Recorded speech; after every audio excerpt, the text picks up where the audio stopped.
Oh my God. All right, go ahead. Start it. What is up, everybody, and welcome back to the Serie A audio experience with the IFTV, back in virtual mode. And we are not live for this episode as we're testing things out. It is Monday evening, actually, right now. And my buddy right here next to me, Peter, as expected, is in first place. Peter, congratulations. You beat Lazio. Milan and Juventus both could not win. They both lost, surprisingly, and you reclaim first place for right now. How are you feeling? You happy? Yeah, I'm happy. I feel good. We have an important game coming up next week, and the season's still long. We have to wait till May, so there's still a lot to do. It is. It was a crazy weekend. I'm seeing Antonio's face over there. You're not looking too happy. I don't know if it's the lighting that's off, but your head looks very red right now, like you're boiling. Are you mad? No, I'm not mad. Why should I be mad? First of all, Peter, off the camera, before you actually started to record it, he started to say, yeah, fuck you guys, right? So hold on, one of my earphones come off. So he said, we got you now. That's it. Now we're not going to look back. That's what Peter said. I heard that. I said, we don't have rear mirrors, right, Mark? You heard that too, right? Yeah, I heard. Said, we do not have rear mirrors. We're just going to leave you behind and we're going to be forgetting about you. I said, hey, listen, this is what you were supposed to do from day one. So we're not upset. We were not supposed to be not even fighting for the Champions League. We were, we were hopefully to grab one of the UEFA spots. So right now we like where we are. So, guys, before we get into this episode, welcome Michael and my dad Gaetano. I saw a little video. We were not there, but I saw a little video. Antonio, you met Giuseppe Rossi. What was that about? How was it like meeting one of your favorite players? All right, listen. Thank you for asking me, first of all, for that question. I was about to ask you. Make sure you ask me about Giuseppe Rossi. So first of all, I'd like to thank my buddy Peter. I mean, my buddy in crime, but it's not my buddy when it comes down to pick up the right team. But I got to meet Giuseppe Rossi. What a nice guy. First of all, he is a real champion. He's a pedigree. The pedigree of a champion, you can tell by just getting close to this guy here. Second of all, he gave me the courtesy to scrimmage with them the last 5-10 minutes. And Giuseppe, he warmed up with me for a few passing on and off. And at that time, I felt like I was 15 years old. Believe me, it's like I shaved 50 years off my back. No, let's say 45 years off my back. So touching the ball with a great champions like this guy here, I said, my God, why would a champions like this be too nice with me? I'm one of those, technically one of those people that you find only on the garbage. So Giuseppe Rossi had a courtesy to juggle the ball with me, and he made me feel like I was playing with a champion on a Champions League. So. Oh my God, I could that first of all, but I screwed everything up before I even got to the facility. I had a picture that they had assigned for me, and then on the rush I put all my marker inside my sweatshirts and all the stuff, and I left the picture home. Now I reprinted a few other pictures that I took with him over there, and even a short clip with a video that you've been showing me lately, and I can't wait for Giuseppe to sign it. And next time you're gonna see me, Marco, you're gonna see me only with one hand, because the hand that I shook Giuseppe Rossi, I amputated. I'm gonna put it on a picture frame. Okay, so don't get too scared. Dad, did you see this video? Yeah, I saw it. You saw it. Should we show? Let's show everybody else. I'm gonna play it so that the people could see it. All right, guys. First of all, shaking the hands of our real champion, Giuseppe Rossi. Okay, so this guy here, I'm never going to wash my hands anymore, because even though we are on COVID, it's over. I'm going to cut my hands and I'm going to put it on the picture on the picture frame. So I had the luck to be playing with this great champion. He's a great guy too. Thank you. And just wish you, Giuseppe, the best of the luck for your future. Thank you, Antonio. Appreciate it, my friend. And even if I'm a Milan fan too, a champion can only root for champions. Okay, guys, but it's been nice playing with all of you. All right, guys. Anto, you look very happy. I am. I'm telling you, I I sent this short clip to my cousins in Italy, to a lot of my soccer. What happened? The good thing we were What's on your mind? So I sent this to a lot of my soccer buddies in United States and in Italy, and they said, "You lucky bastard." I said, "Why you and not us?" So I said, "Hey, listen."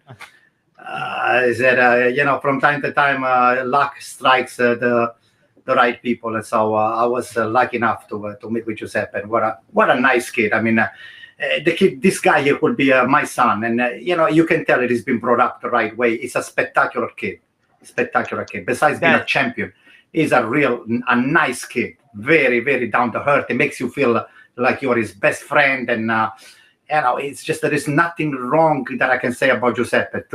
And I just hoping for him that he's gonna make again a big team. He's gonna, and then I'll enjoy myself looking at him again on the big stage, because I don't think the MLS does a lot of justice for Giuseppe Rossi. He's one of the top for me. Dad, did you like the way that he palmed Antonio's head? He took a chance, but okay.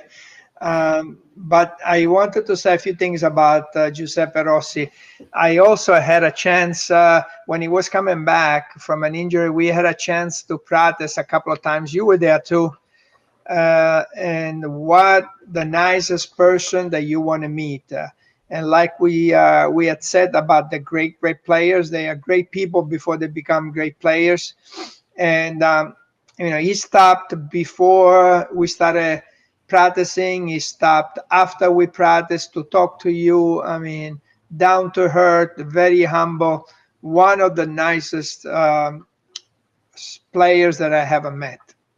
We could all agree on that, and we hope to see him back again. And I love that he posted Antonio too. He posted on his Instagram and he put "Fenomeno Antonio." So anyway, that's guys, nice. let's get back into the game, into what we had this week, because things turned around. They didn't turn around for the best for you, Antonio, as you were saying that Giuseppe Rossi grew up a AC Milan fan. I think we should start with your Milan that surprisingly lost 2-0 to Spezia. What did you think? Well, I think they deserve to lose because they didn't show up. I mean, that was a disgraceful show from the AC Milan side. None of the guys. I mean, you're expecting that Benacer comes back. You have Ibrahimovic. You have technically the first team on the field that they didn't show up. Actually, they were kind of a very flat. Forget about flat. Worse than that. From time to time, you can have a bad day. But against Spezia, they really did not show up. I don't think they actually took a shot on... They took a shot against the goalkeeper. They did not. So I said to myself, what am I watching here? So at the end of the day, the 2-0 was actually nice for us. We could have lost even maybe a little bit more, maybe 3-0, and nobody would be complaining by now. So I guess we had a bad day. So let's hope that we just put it behind us and we focus on, on our mission to stay within the first 4 places. That's it. We know already that Inter already won the championship according to everybody. So Inter has already won. Congratulations, Pete, again. So as much as I don't want you to win, but you won already. I'm just paraphrasing you what you just said. So congratulations. What can I tell you, Pete? We'll get to Inter. Dad, what do you think that this means for Milan and their chances for the title? I mean, Antonio sounds like Pioli, accepts the responsibility, accepts that they play really bad. And before he asked me, I don't have anything behind me, so he's got all these things behind him. All right, Antonio, since I don't have anything behind me, maybe you needed this guy to help you out a little bit. Ronaldinho. Yeah. They could have used him. Maybe you needed this guy. Kaká. Now we're starting to talk. Okay. So, by the way, they're signed. Okay. So. Thank you, Gaetano. Thank you, Gaetano. Let's go to him right now. Let's go round him. Oh my God. That would look so much nicer on my background over here instead of just being sitting on the couch over there. Actually, I will wear them. For the podcast. Anyway. Listen, I'll pay you. I mean, I don't want them for free. I know that they're worth a lot of money, but I'll pay you. You know what I mean? This is my collection. It's my collection that one day it's going to go to somebody that is watching right now. I'm watching.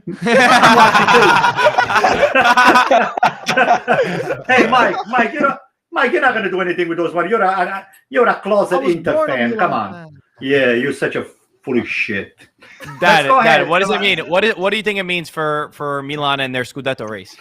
Well, Milan has lost 3 games out of the last 7 games. So I hope that Pioli, things don't surface like they did in the past. But they have a very big game coming up on Sunday, and they're playing the big derby della Madonnina. If that's a big game for them. If they should lose that game, I don't know if they, even though there are a lot of games left, I think they have to show something on the next game. That's the big game. But going back to the Spezia Milano game, what a game by Spezia. What a great approach. I mean, what an Italian, this guy Italiano, what a lessons that he gave. And he was not afraid. The thing that he impressed me about this coach is it's not that he was winning 1-0. Okay, let's say the game is over. Let's try to defend. No, 1-0, 2-0. The guy has courage. He goes forward. He puts pressure. I mean, he was putting pressure even with the 2-0. And I want to say something about this kid. He's 22 years old. His name is Agudelo. He played as a falso nueve. What a player. What skills this guy. And he had no problem taking on players, dribbling, passing. Another Barella, right? Really? No, it's more...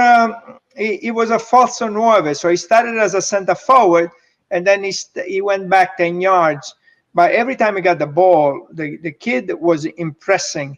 I really like what this coach Italiano did, and what a show for the new owners, for the new American owners that were there watching. Sure, Mike. Right. Gaetano, I want to actually add on to your stat that you're talking about Milan. For 2021, it hasn't really been a good start for Milan at all. Like you said, they actually lost 3 games in 2021 in 8 games compared to last year. This season, they had 14 games and 0 losses. So, Antonio, I just wanted to ask you, because a lot of non-Milan fans were criticizing about that. What do you think about that? Listen, I like the criticism. Like you said, we live for that. We live to be criticized. So it's good for us once in a while to be criticized, and it's good to have a reset button for us. So as I said before, there is no excuse for the poor showing that we had during the game. We deserve to lose, and we're not like Peter finding an excuse for every time that they screw something up or Conte does something wrong. So we are, we are humble people, and we take the loss, and we just go back on the drawing board, and we try to fix problems that whatever didn't work out. We just try to get things better and get into the flow of the game again, and hopefully that Pioli is doing the same thing and is actually getting the people with the right mindset up, because. Like you said, Sundays we're gonna play against Inter again, and I have a good feeling that we're gonna have a good show. Now, whether we're gonna win or lose is a different story. Many times you play very well and you lose, and that's not good either. But then you play poorly, like we did the last time, and you can win, like Inter did yesterday. I mean, Inter didn't deserve to win. The penalty was not a penalty. All right. Aside from the come you on. talking only when you've been asked to talk, okay? So the penalty was not a penalty. He's never gonna let you talk. Number one. Oh, we're talking about Spezia Milan. Yeah, I don't. No. Wait. We are just. Yeah. I'm just saying to what happened. Sometimes you can play poorly, like Inter played yesterday, and you can win the game, or you can play very well and end up losing the game. So I hope we play poorly against Inter and lost. And I hope we do play poorly against Inter and we end up winning the game. That I will take that, but. Sometimes playing well. And in our case, for example, Sunday, we played poorly and we didn't win. So we're hoping that next week, Sunday, we play poorly and we win. Or we play well and we win. So let's guys, let's talk. Let's move to Antonio's obsession, Inter. They won against Lazio in great fashion. because they knew that the pressure was on.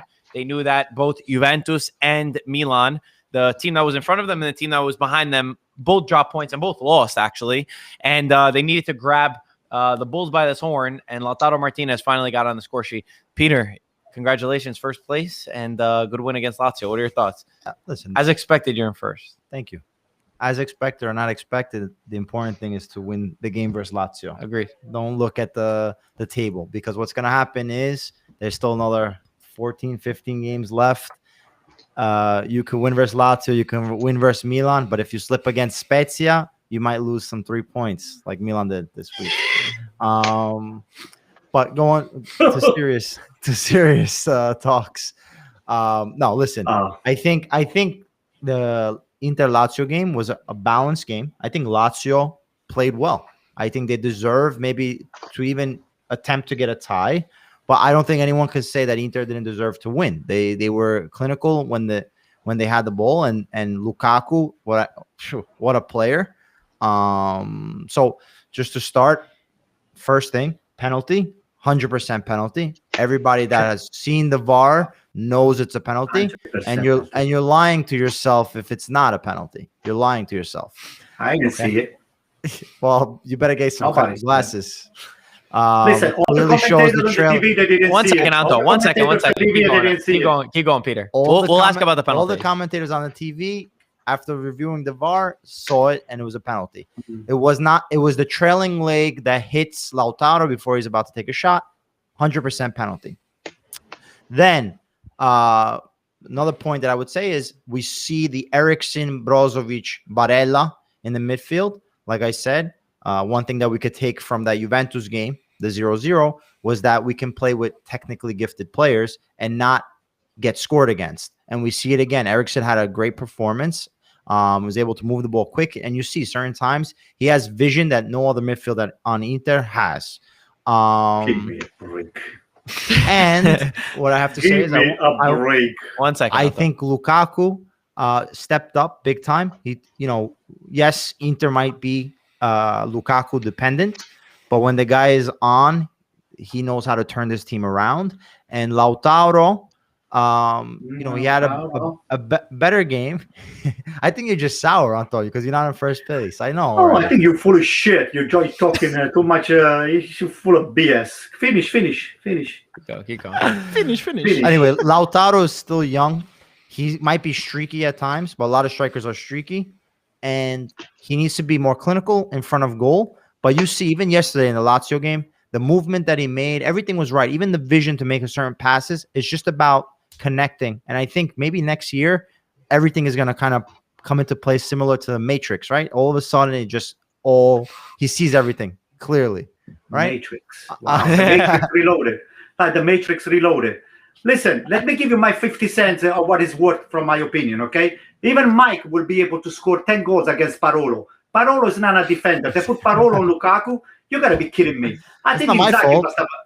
Yeah, I think Inzaghi must have been desperate to have... He probably didn't have anybody else to put it on defense. So he put Parolo against Lukaku. Lukaku went by like, it was like water. I mean, there was no opposition over there. So... that was the number one mistake that Inzaghi made. And number two, I said, it's just 2 episodes that you guys were able to put, which, I agree that, Lukaku and Lautaro did, they took the opportunity and they didn't let them, they were concrete. So whatever they got, they put it in. But as far as Lazio did not deserve it. At least they deserved the tie. But again, if you don't give the penalty, that was very questionable. And then the game started to become a problem with Lazio. And then, the game would have been a different game. Lazio had almost 66 to 34% possession. So, and all your assessment about Eriksen and all of the 3 people that you said, the midfield and all the stuff, you guys almost put Eriksen on a trash can, and you were waiting for the recycling to come by on Tuesday to get rid of this guy here. But instead, he's become our January signing. He's become a January signing. I know, but then I see now Eriksen leaving the field and then giving big high five and hug with like the best friend with Conte. Something is not right with you guys. I mean, you guys are a bunch of backstabbers, and then you are two faces. You guys are a bunch of two faces. All right. It's like nobody can take you from face value what you're actually saying. That's the problem. We're in first place. Take that face value. I know. Dad, I want to know what do you think about the penalty, because Antonio is not convinced. Peter is. What do you say? Okay, so the penalty was 100% penalty. I saw it in slow motion, and when I saw it in slow motion, if you pay attention, the player went with his left, the defender went with his left foot, and with his left foot, he went and he touched the ball, which would have been perfect, and it would not have been a penalty. But what he did is, with the other foot, he kicked Lautaro before his left foot touched the ball. His right foot touched the leg of Lautaro. That is a penalty. I saw it in slow motion. I saw it many times. I saw it, the comment of a referee that commented, and they all agree it was a penalty. So don't look at the left foot. If you only look at the left foot, it's not a penalty because he did touch the ball and the ball went away. But if you look at his right foot, he touched Lautaro's leg before he touched the ball. Penalty. So no discussion there. Let me just say something. Go ahead, finish up. Your comments. You cannot comment every 3 times. Go ahead. Let's stop. I mean, you want to comment 3 times. Anyway, so that's as far as the penalty is concerned. As far as Lukaku is concerned, what a player. I mean, the guy took the ball more than 50 yards from the goal. He was on his own half when he got the ball. I mean, if you had a little bit, I mean, the guy is unbelievable. He's a train wreck. He went by and he gave a ball to Lautaro. And at that point, if you are a defender at midfield, you could have stopped it at midfield if you wanted to, but the guy was, we just have to realize what a great player this guy is. Also, like Peter said, Eriksen had a good game. And what I want to say about Lazio has the best midfielder in Italy. I agree. There's no doubt about that. And they really played well. They had the ball. They controlled the game. They did a lot of great things.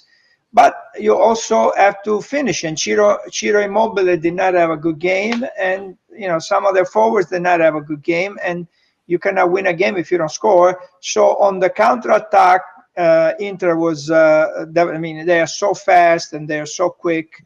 And, that's how it goes. Even though Lazio, as I said, Lazio played a great game. Well said on the midfield part. Anto, what was it that you wanted to add? Okay, what I wanted to say to your father is this. I said, first of all, I do not understand why a penalty when it's very questionable has been given. Why can't you give an indirect kick? Because first of all, touching somebody. Are you kidding me? Indirect kick? Indirect kick. The guy's about to take a shot. There is such a thing, a bunch of yeah, but he's about to take a shot. Kick. What shot? What shot? No. But it was not quite. But the call was not.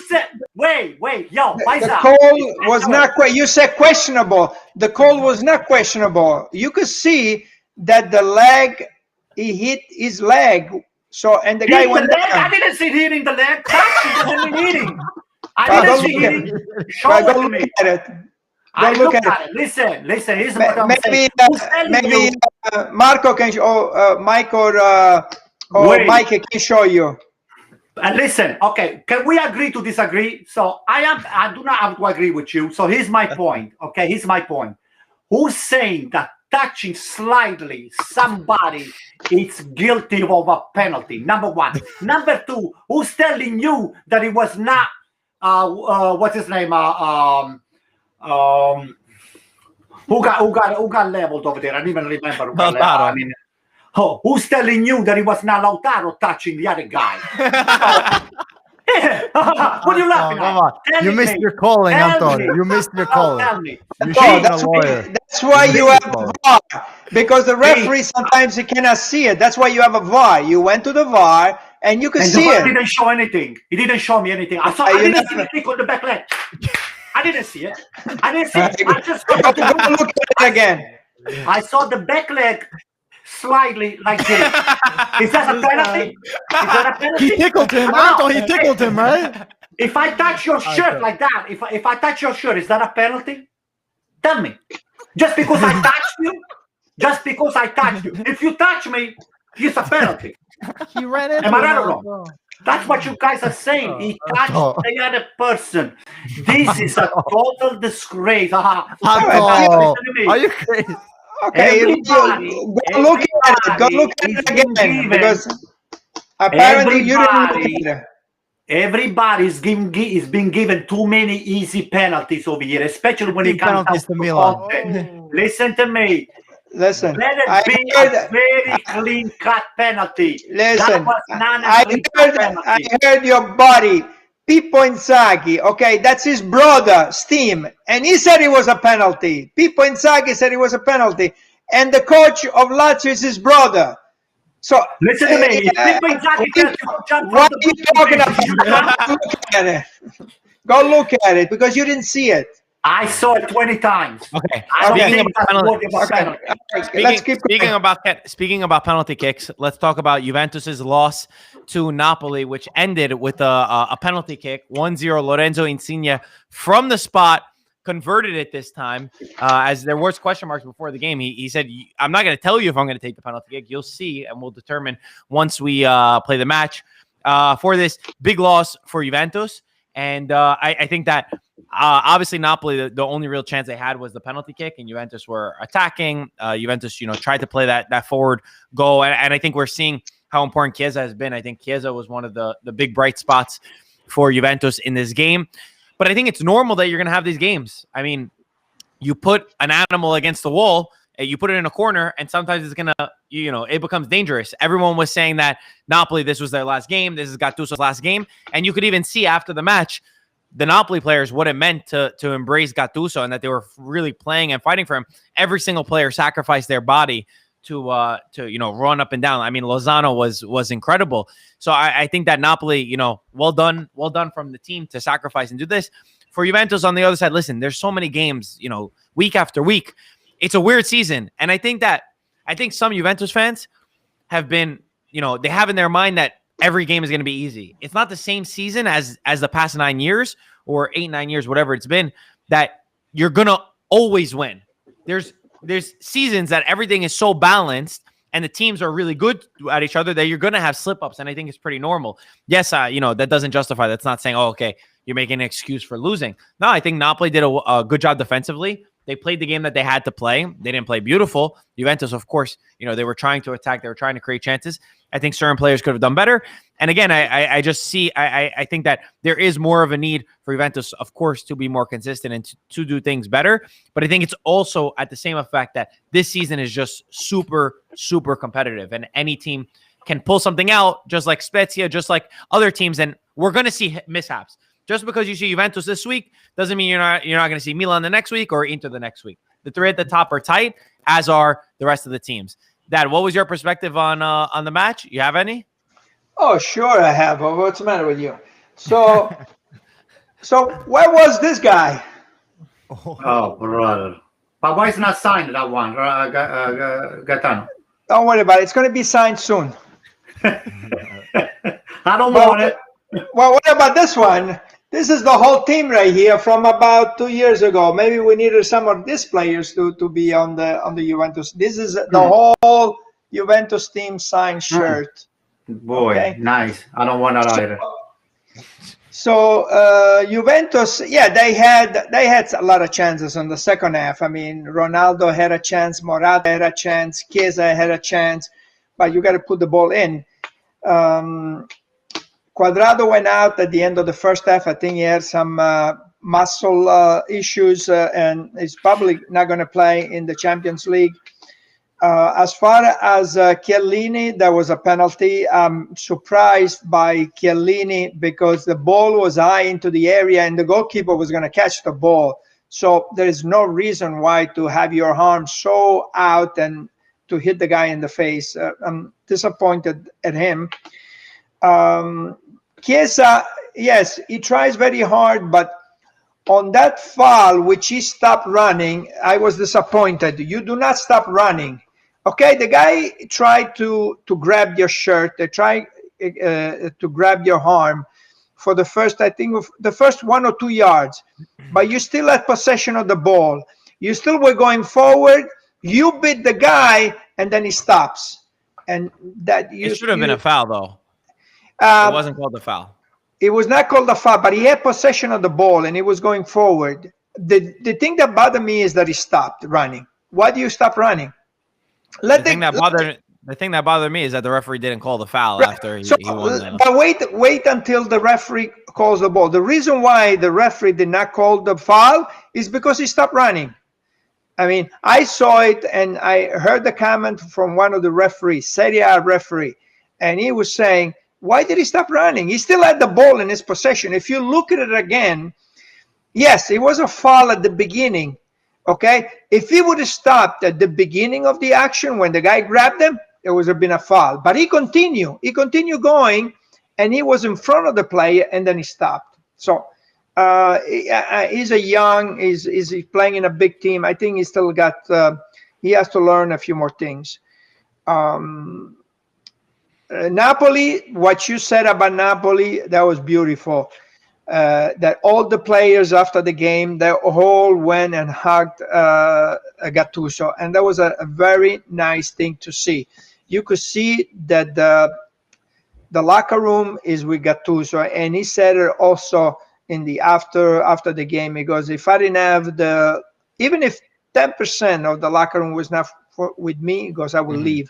So you could see that all the players are really with him. And the last thing that I want to say is what a game by Meret, which somebody on this podcast does not believe that he's a good goalkeeper and he doesn't have good hand.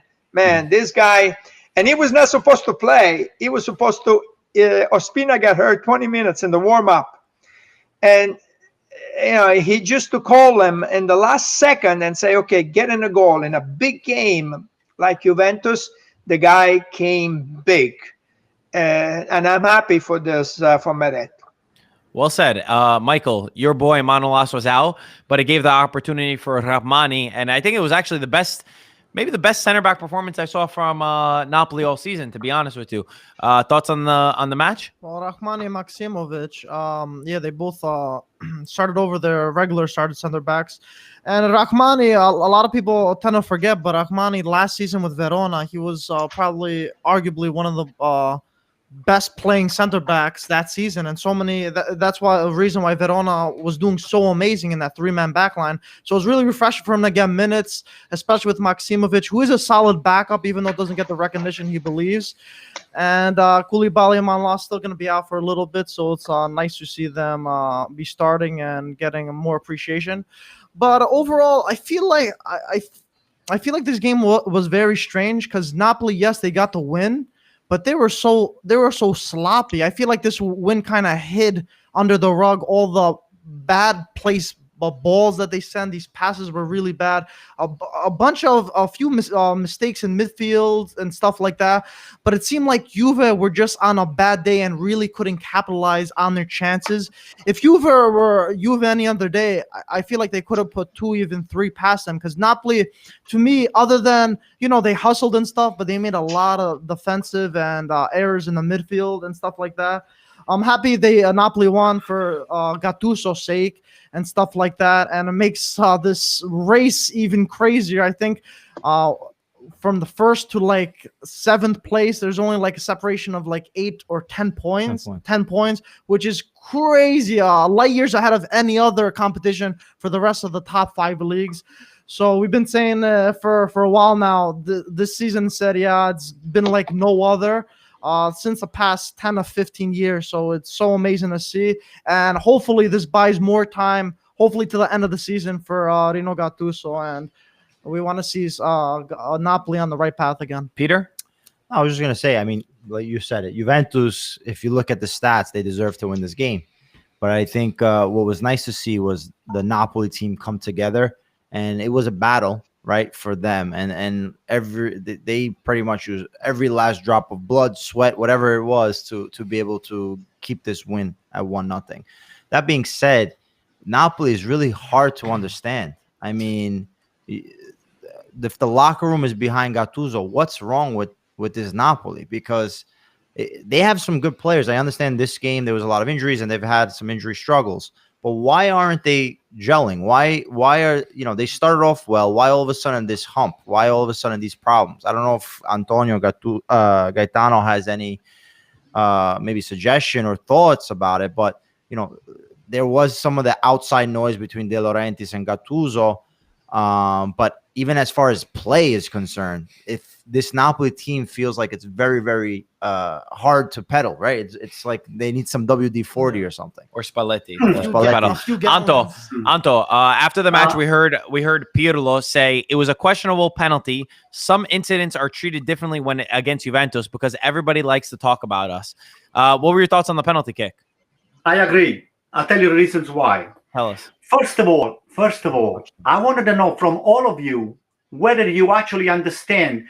First of all, whether you remember when an indirect kick was awarded to a team on a penalty box and why. First of all, I don't think any one of you remembers. And on which game? No, we don't remember. One second. Second of all, this penalty is very much similar to the penalty that was given against AC Milan, and in particular case on Kessié with his back on against the goalie, with the no danger to the goalie. This could be the perfect example when somebody with a body motion, a natural body motion, to go up and just raise a little bit of hand, and then by mistake you touch somebody's face or the shirts or whatever, and then you end up down on a penalty against your team. See, this is what it really gets to me. When there is a questionable penalty, don't give the penalty, but don't give the opponent team even the benefits of the doubt. Just give them an indirect kick when the doubt is over there. If it's not a penalty, give them an indirect kick. For you, it was not a penalty, right? No, is that what you're saying? The same way with Lautaro. On Lautaro was an indirect kick. On Chiellini was an indirect kick, and on Kessié was an indirect kick. That's what my struggle with this whole thing is. I think we are very much. It's either black or white. There is no gray in between over there. And the gray, to me, and this is a research for all of us, to just starting to talk about an indirect kick inside of the penalty box. Okay. Does anyone disagree with Antonio that it was a penalty kick that wants to say their point? I mean, well, I did say it was a penalty kick. Yeah, you said it was a penalty kick. Okay. Yeah. That was not a natural way to go up. You go up like this. He went up. His hand was so. Let me see. His hand was so wide, and he went so back. That was not natural. I'm sorry. Yeah, I agree. I agree. Listen, Pirlo didn't say that it wasn't a penalty. He said that these penalties won't be called against Juventus. It was questionable. Okay, questionable. Which he's right, because it's been this season that wasn't Chiellini, something just as bad was not called. He jumps up, he had his arm really spread out wide. He went and got him right in the face. Can someone explain to me how anatomically correct is for anybody to jump? Is there a rule when you jump, you have to jump like this, maybe like a stiff 2x4? So when you're showing me or rules that said a defender jumping supposed to jump like a stiff 2x4, then I have the tendency to agree with you. But everybody has got a different physical, it's got a different way of jumping and a different way of running. Somebody runs like a lady, somebody runs like something else, and somebody jumps like a lady or like a or a 25 years old or 75 years old. Everybody's different. So I wanted to see the rules that says that when you jump, you're supposed to keep your hands attached to your body. Is there such a rule that says that? Okay, so if there isn't a rule like that, I wanted to explain to me the reasons why. There is the rule of show it to me. There's a rule of dangerous play, and when you extend your arms, we see it time in, time out. When somebody jumps and has the elbow to the face, it's either a yellow card or a red card. So it's interpreted by the referee when it's a penalty or not a penalty. There is no gray area. If the referee calls it a penalty, he sees it and he interprets it by the rules of the book. What about the voluntary or involuntary way of touching somebody? Is there such a thing? No, because if you're gonna hit if you have your arms out wide like this or like this, and you hit the other person, it's dangerous play. It's a foul. And who's telling you that it's not voluntary? And who's telling you that? Pete, who's telling you that the person that got hit, quote unquote, didn't intentionally just put the face over there? Just his hands is over there. Let me just put my face over there. Then I get hit and I get a penalty. Speaking about faces, Inter is 1 point ahead now at the top of the table against Milan with the derby coming up this week. It's going to be a crazy display. Make sure you tune in. We will be live for that game. We'll have Antonio on. I wonder if we can. No, it's probably not going to work if we kept him on like this live all the time. But we'll definitely get you for the pregame and then the halftime and the postgame. I wish we could get you guys all here, but it's not possible. I want to move on. Dad, what else caught your eye this Serie A weekend? Well, Roma, my man Fonseca is still doing great. He's in third place. People want him out. People want him out at the end of the season. The guy's still doing very well. I hope that he can work things out with Zeko by the end of the year. It doesn't look like. So one of the two has got to go. We'll see. We'll see what happens. Anything else catch your eye? Yeah, Cagliari Atalanta. What a your friend, your Colombian partner, Muriel in dancing. Man, they got what a player. I mean, the guy is scoring goals. Every time he goes in, he scores goal. He has a goal every 51 minutes. He scores a goal. I mean, the guy is unbelievable. Whether he starts or goes in from the bench, and what a goal that he scored. Even between two guys, took a shot. Very good. Atalanta is really a nice story. I can't wait to see Atalanta Real Madrid. Yes. Yes. The other thing, De Francesco, his contract was extended. I think he lost Mike. Did he lose 7, 8, 9 games in a row? Cagliari. He hasn't won in like 13 games or something like that. Right. And, the Giolini, I think, is the president. He extended his contract, which is something I never heard it, but it's a nice thing. I like it. And the last thing about... Finally give them some time, right, that they deserve. Yeah. And the last thing about Sampdoria Fiorentina, Dragowski, wow, he had a terrible game, man. That first goal, it was a yard from. It was inside the area. It was a yard from where he was. I mean, he should have gotten that. And what a story Quagliarella is incredible. The guy goes in the second half with Candreva and he scores a goal. Even though Fiorentina deserved more in this game. Mike, anything that my dad didn't say that caught your eye this weekend? And I think about it for a second. I just want to add on to what you said about Atalanta, Real Madrid. Out versus Atalanta for Real Madrid. Ramos, Hazard, Carvajal, Marcelo, and Rodrigo. So, guys, listen. I'm usually not the one that wants to go out there and say, Atalanta will do it, but I've never felt better. I feel really, really, really good that Atalanta has an ability. I know some people like to count them out. They see Real Madrid, they see Atalanta, they say you put 2 and 2 together, there's no way that they're going to beat them. If there was ever a time for a huge upset, this is the one on the cards, and I want our boy Luis Muriel to score the goal against Real Madrid. But Mike, anything that caught your eye? Actually, something for Juventus, actually. We posted something on our Instagram, and guys, if you're not following our Instagram, I'm not being biased. It's pretty insane. Like, to catch up for all Serie A news, we're so updated on that. It's incredible, and I'll pop it on the screen for a second at ItalianFootballTV. But I want to talk about Juventus for a second. We posted something this morning about how many goals Juve score and they're actually 6th place in Serie A, which I think is pretty surprising, especially that Ronaldo scored 40% of them. Now I feel like are they lacking firepower? Is it what's going on with it? No one else distributing. Dybala's hasn't been there. Chiesa, I guess, Morata hasn't been performing. Kulusevski maybe not scoring the most. Is this something troubling to you guys, or what, maybe just like a little thing? And I'll hit it. Yeah, Juventus in the attack, it is a concern. I think they do need to do better. I would really love to see Juventus. I would love to see Pirlo switch up the formation a little bit. I still don't think it gives the best ability to create. I think creating going forward needs to get better, and that will come under Pirlo. And I hope to see a little bit more fluidity. It was something before I even saw the stat, though. It's pretty obvious that they are struggling in that sense.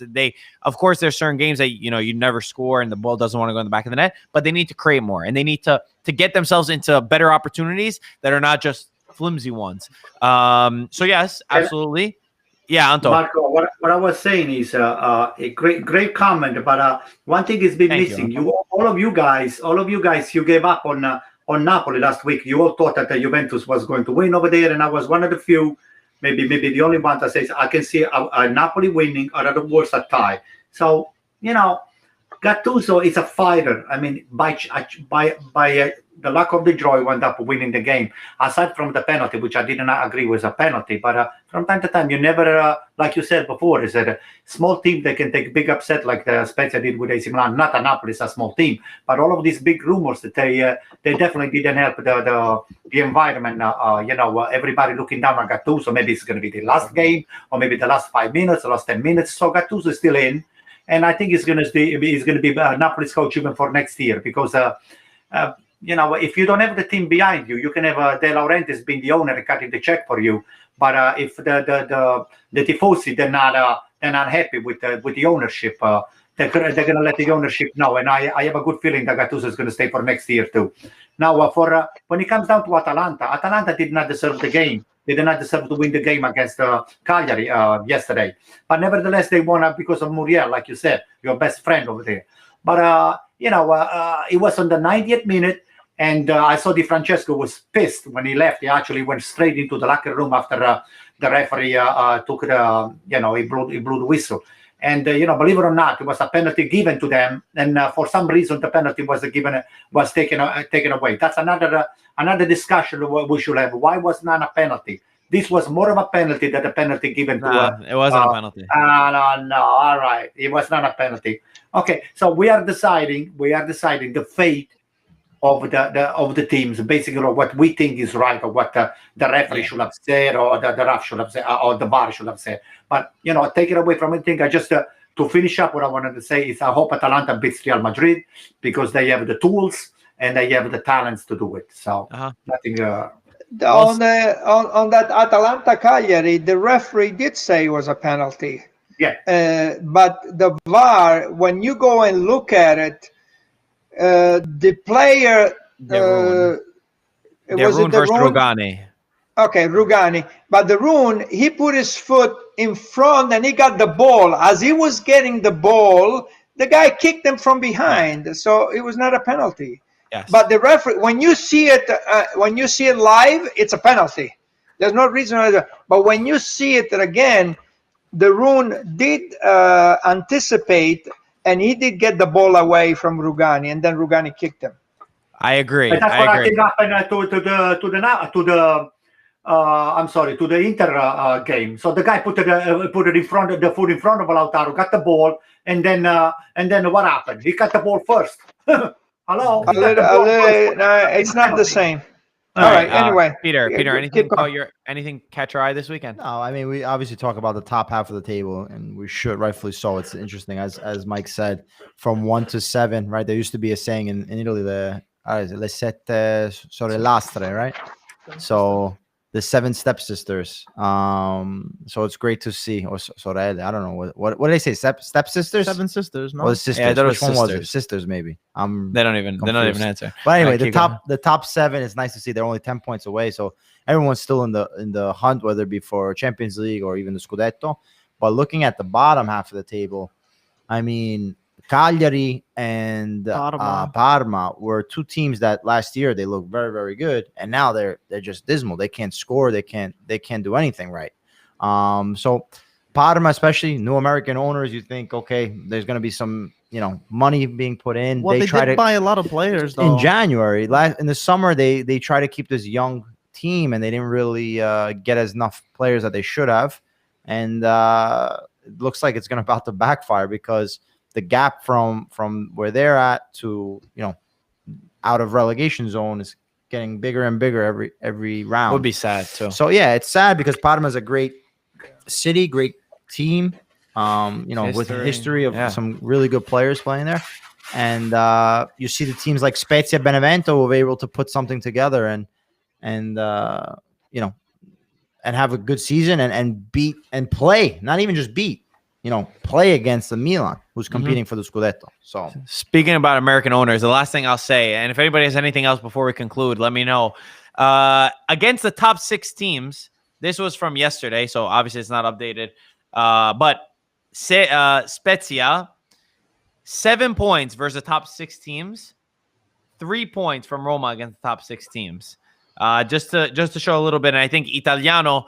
I was very happy. I'm sorry about this, Anto, and I don't want to disappoint you, but when I went on Tony Miola's show on Sirius XM, he asked me about Spezia, and I said, listen, Spezia is not as easy because Italiano is actually a little bit of an underrated coach by some people who haven't seen his team play. So shout out to Spezia, who, despite not having the budget as some of the other teams, they always try to play, and they at least come with the correct mentality, I guess we could say. Guys, anything else, or we're going to conclude? I wanted to say something else, and then we can maybe we'll have Gaetano finish up. Yes, sir. We are from time to time we are a little bit critical about the American owners and all the stuff. We have the perfect example of Campobasso right now, letting Marizzetta doing the job. And let me give you a big shout out again to Matt and his support for the technical staff that he has over here in the United States and in Italy. They recently brought in 3 new players, and I'm going to make the name again. One is Ladu, one is Persia, and one is Rossetti. So those 3 guys were scouted, were looked at it, and they were brought in as a free transfer. Those 3 guys, they're going to pay high dividend, hopefully, for Campobasso, and we're going to try to support them all the way to hopefully to win the Serie D, the F division. So, what I'm trying to say is the American ownership is great for Italian soccer, but let the people that they know what they're doing with their jobs do the actual job. Let's keep the ownership away from the technical responsibility. The owner is supposed to be supporting the technical staff. Let them do the job. So great job to Matt Rizzetta and Campobasso, Nicola Cirincione, our friend. So go ahead, Gaetano, finish up. Yeah, I didn't want to forget anybody. So Pete, this is Il Capitano, okay? So this is for you, but like I said, it's going to somebody that is on the podcast, but it's not you, Pete. Ah, man, what can I do? Some people have all the luck. Mike, this is for you. It's also signed, but it's not going to you either. Why'd you say that then? And because we don't want to be, we only have the big teams. No, we don't have all the big teams. We also have Sassuolo, who's doing they're doing a great job. Wow, very nice. What a collection. Nice collection. Whoever gets that's going to be very lucky. There's more to where that came from. Oh. Ever since Antonio criticized you, Gaetano kept his mouth shut. Antonio hasn't said a thing about his background anymore. Oh, wow. Antonio still has the jerseys from the Bancarellas and Barrio. 5 arrows. Okay. 5 arrow jersey, And right? of course, the greatest of them all. Well, wow, that in a couple of days, we have a very special video that will be dropping that you feature on in telling the story and in helping spread the story of Roberto Baggio in honor of his birthday, which is coming up on the 18th. So look out for the video on the 17th/18th. We're going to be dropping a really nice a video that we've never done, a style that we've never done before, but it will be a lot of fun. Last thing, I have to give a shout out to Michael De Cisco, who not this Michael over here, Michael De Cisco, out in Long Island, who I just came back. The reason why we started a little bit late today, he gave IFTV a foosball table, and not like a toy table that you would find in Antonio's garage, like a real, true professional foosball table, which is actually a special. It's a 2002 special edition Juventus from Cinque Maggio. After my good friend Peter over here was in tears. It's actually a special edition based off of that. Wow. So shout out to him. He wanted to give it to us because he said that we would enjoy it a lot more. He had no more use for it. He had no more space in his place, and he was looking for real football lovers to give it to. And I'm saying this right now. I am never losing on this table ever. All right? I'm speaking to all of you guys. That's amazing. Michael, thank you so much for that. We already know there's going to be so many games on this, and we're going to, I'm sure we're going to film a lot of fun videos. Michael, even though it's I think I'm going to be winning a lot of games. Yeah, well, Anto, you don't even know which way to spin the polls.